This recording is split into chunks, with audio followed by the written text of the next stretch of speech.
Olá pessoal, aqui quem fala é Daniel Irani e este é o canal da Garcia Irani, Sociedade de Advogados. No vídeo de hoje vamos conversar sobre reforma da Previdência e novidades recentemente introduzidas pelo Decreto 10.410 que entrou em vigor este mês e que regulamentou diversas situações previstas na reforma da Previdência.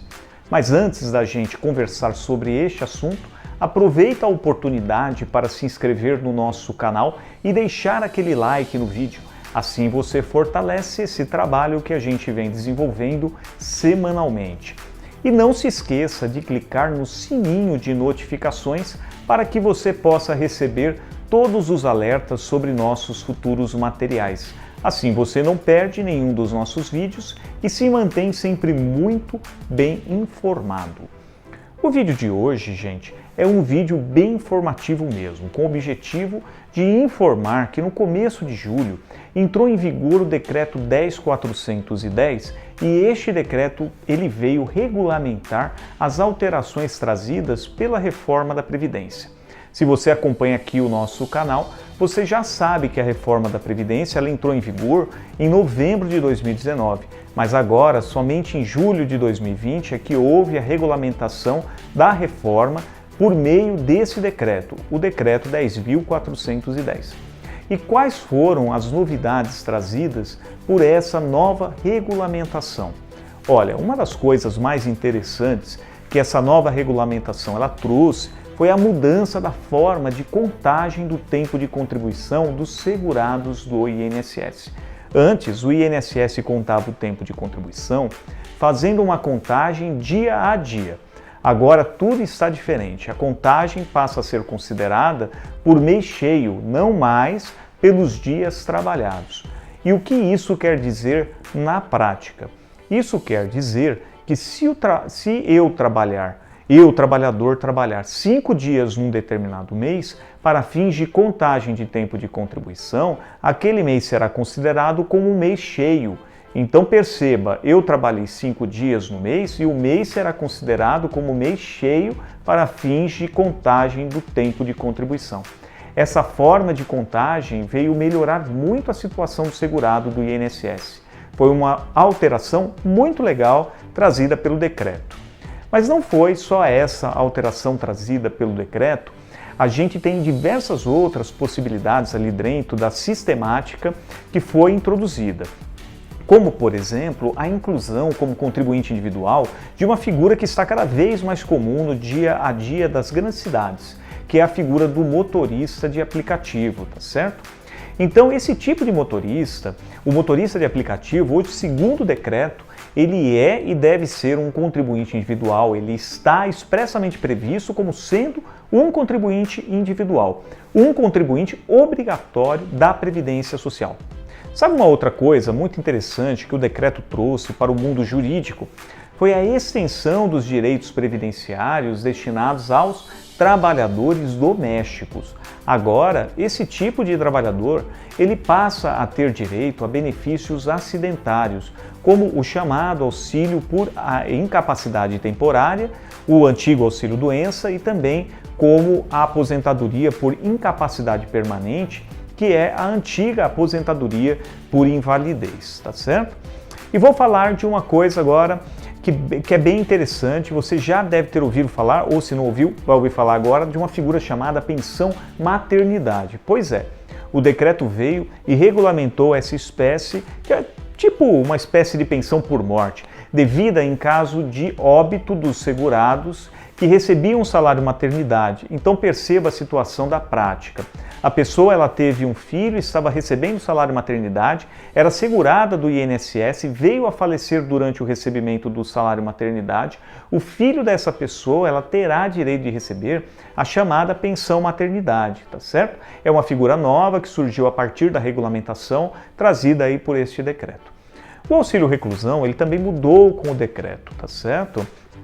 Antes, o valor do auxílio reclusão ele poderia ser superior a um salário mínimo. Agora, o valor somente pode ser de até um salário mínimo. Então, no máximo, o valor do benefício será de um salário mínimo de R$ 1.045, obviamente aqui para o ano de 2020, tá?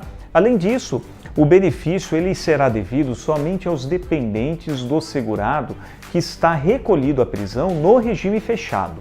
Excluiu a possibilidade de se deferir o benefício de auxílio-reclusão aos dependentes do segurado que esteja recolhido à prisão em outros tipos de regime, como por exemplo o regime semiaberto.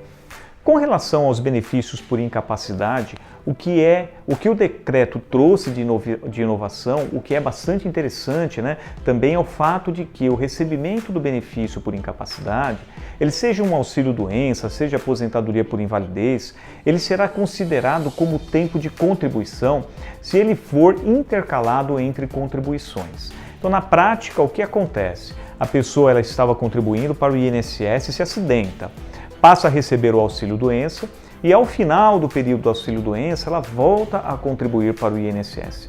Então este período que ela ficou em auxílio-doença, ele será considerado para fins de tempo de contribuição. Ele vai somar ao tempo de contribuição desses segurados. Mas tem um detalhe muito importante, porque ele vai somar para fins de tempo de contribuição, mas não vai somar para fins de carência. Então a carência do benefício, ela não será afetada. E vamos imaginar aqui que você queira que esse período de afastamento por benefício por incapacidade, ele seja considerado para fins de carência de um benefício previdenciário. Neste caso, como você deve fazer? Então, neste caso, o segurado afastado, ele pode contribuir para a Previdência Social, mesmo estando afastado, tá? Na qualidade de contribuinte facultativo. Aí esse período que ele contribuiu na qualidade de contribuinte facultativo, ele será considerado para fins de carência de futuros benefícios. Para a gente não ficar estendendo assim muito o vídeo, né? Eu vou trazer só mais uma inovação interessante que foi trazida e que foi introduzida pelo decreto. É muito comum, né, de acontecer que os segurados, em algum momento de sua vida profissional, ele acaba contribuindo para o INSS em um valor inferior ao valor de um salário mínimo. Então, em algumas competências, ele acaba contribuindo num valor inferior ao valor do salário mínimo e aquilo não conta para o INSS no tempo de contribuição. A gente sabe que não pode haver contribuição em valor inferior, né? Porque essa contribuição, como já disse, não será considerada pelo INSS na contagem de tempo, ou mesmo para fins de carência, tá certo? Para benefícios previdenciários. Mas agora o decreto ele trouxe uma sistemática para se resolver essa situação. Daquelas competências em que houve a contribuição abaixo do valor do salário mínimo, o que o decreto fala é que se a contribuição do mês for inferior ao valor do mínimo, o trabalhador ele poderá agrupar essa contribuição com outro mês recolhido em valor também inferior ao valor do salário mínimo. Ou mesmo ele poderá complementar essa contribuição daquela competência cujo valor foi inferior ao salário mínimo, pagando a diferença para que ela seja considerada para fins de tempo de contribuição, para fins de manutenção da qualidade segurado ou mesmo para fins de carência. Bom, gente, é isso aí.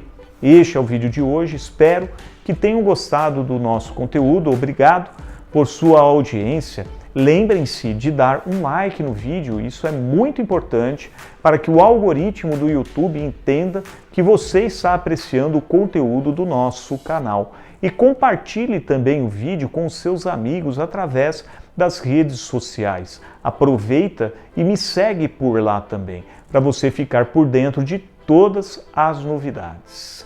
Tchau e até a próxima.